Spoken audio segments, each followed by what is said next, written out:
अस्सलाम वालेकुम वीवर्स, मैं हूं आपका इंस्ट्रक्टर शाजिब कमाल फ्रॉम onlineustaad.com। जावास्क्रिप्ट में खुशामदीद। हमारा कोर्स कंटिन्यूड है। इस क्लास में हम जिस फीचर का इस्तेमाल करेंगे वो है HTML के टैग्स इम्प्लीमेंट करना जावास्क्रिप्ट के अंदर। ठीक है, वो कैसे होता है, इसके लिए कोई टिपिकल मेथड नहीं है, बहुत आसान है। लेकिन एक बात को ध्यान में रखिएगा कि HTML अगर जावास्क्रिप्ट के अंदर कॉल किया जाएगा, HTML अगर जावास्क्रिप्ट के अंदर कॉल किया जाएगा तो स्ट्रिंग की हैसियत से आएगा, जबकि इंटीजर की हैसियत से नहीं आएगा। ठीक है ना। तमाम टेक्स्ट चाहे कोई जावास्क्रिप्ट के HTML के कोड्स हों, HTML के टैग्स हों, HTML के एट्रीब्यूट्स हों, जो भी हों वो स्ट्रिंग की हैसियत से आएंगे, इंटीजर की हैसियत से जावास्क्रिप्ट में कॉल नहीं होंगे, क्योंकि HTML बेसिकली स्टैटिक लैंग्वेज है। तो HTML के अंदर वैसे तो HTML की अगर आप बात करें तो वहाँ पे इंटीजर या स्ट्रिंग का ताल्लुक ही नहीं है, वेरिएबल्स वगैरह का ताल्लुक है ही नहीं, सिरे से कोई सिलसिला ही नहीं है। लेकिन अगर हम दीगर लैंग्वेजेस की बात करें तो दीगर लैंग्वेजेस के हिसाब से HTML को सिर्फ और सिर्फ स्ट्रिंग की हैसियत की एक लैंग्वेज करार दिया जाता है, जिसके अंदर तमाम डेटा स्ट्रिंग की हैसियत का होता है। हालांकि जो HTML5 है उसके अंदर कुछ फीचर्स ऐसे हैं जिसके अंदर जावास्क्रिप्ट को स्टैंडर्ड दे दिया गया है, और कुछ फीचर्स ऐसे हैं जिसके ज़रिए ऐसा लगता है कि कहीं कहीं ये प्रोग्रामिंग की तरफ जा रही है। HTML5 के ज़रिए HTML को भी लेके जाया जा रहा है प्रोग्रामिंग की तरफ। लेकिन बहरहाल एक्चुअली इसको कंसिडर अगर आप करेंगे तो वो स्ट्रिंग की कंडीशन में करेंगे। तो कैसे कॉल कर सकते हैं जावास्क्रिप्ट के अंदर HTML के फंक्शंस को। मिसाल के तौर पर अब आपने वेरिएबल जो हमने बनाया इसको हम ख़त्म कर देते हैं, इंशाल्लाह ताला आगे जाके समझेंगे मज़ीद। आपने सिंपल टेक्स्ट आपने इधर लिखा, आपने लिख दिया इधर SHAZIB, या आप लिख देते हैं we are learning JavaScript by onlineustaad.com। फिर आपने आगे इंटर करना चाह रहे हैं तो आपने BR लगा दिया, जो कि HTML का फंक्शन है, HTML का एक टैग है।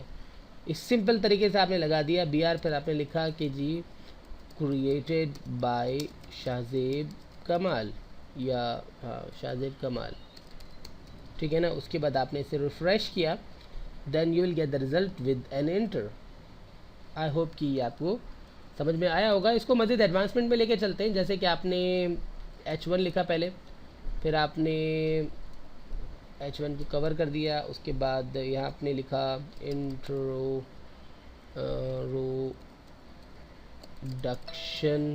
इंट्रोडक्शन लिखा आपने। ठीक है ना। उसके बाद आपने इधर सेव किया। और अच्छा एक चीज़ जो बता दूँ ख़ास है, वो कि इंटर नहीं चलेगा इसके अंदर ना, इंटर आप नहीं कर सकते। ठीक है ना।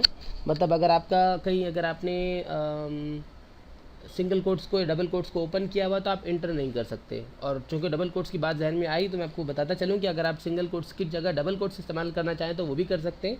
लेकिन जो जावास्क्रिप्ट का अपना स्टैंडर्ड है, तकरीबन प्रोग्रामिंग लैंग्वेज का ज़्यादातर जो अपना स्टैंडर्ड है वो यही है कि वो सिंगल कोट्स इस्तेमाल किया जाए, वैसे कोई डिफरेंस नहीं है।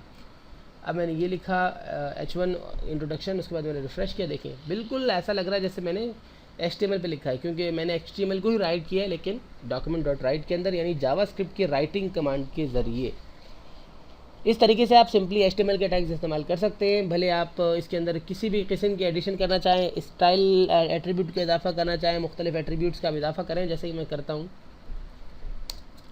स्टाइल लिखा मैंने, इज इक्वल्स टू दिया। उसके बाद देखें अब डबल कोट्स मैंने दे दिया ना तो मैटर नहीं है, लेकिन अगर मैं सिंगल कोट के अंदर सिंगल कोट देता ना, ये बड़ा गहरा रूल है, कमांड टूट जाती है। ठीक है ना। तो कलर आपको लग रहा होगा चेंज हो रहा है। तो अगर आपने किसी कोड के अंदर मजीद कोट्स देना है तो आप डबल कोट्स अंदर इस्तेमाल करें, बाहर सिंगल कोट्स इस्तेमाल करें, या बाहर डबल कोट्स हो तो अंदर सिंगल कोट्स इस्तेमाल करें।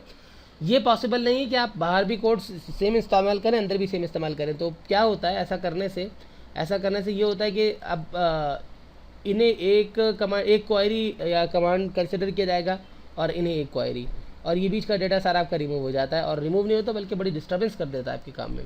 तो अगर बाहर आपने सिंगल कोट्स इस्तेमाल किए तो उसके अंदर डबल कोट्स, और डबल कोट्स इस्तेमाल किए हो तो अंदर सिंगल कोट्स इस्तेमाल करेंगे। यहाँ पे मैं लिख देता हूँ बैकग्राउंड, और मैं लिख देता हूँ ब्लू। उसके बाद इसको रिफ़्रेश करते हैं तो देखिए इसका बैकग्राउंड ब्लू हो गया। इट मीन्स कि हमारे पास ये रिज़ल्ट भी आ रहा है। आई होप कि ये क्लास आपको समझ में आई होगी। इस्तेमाल करें इसको, और जिस तरीके से भी आप चाहें आप पूरा HTML के पेजेस आप इसके अंदर पेस्ट करके चेक कर सकते हैं।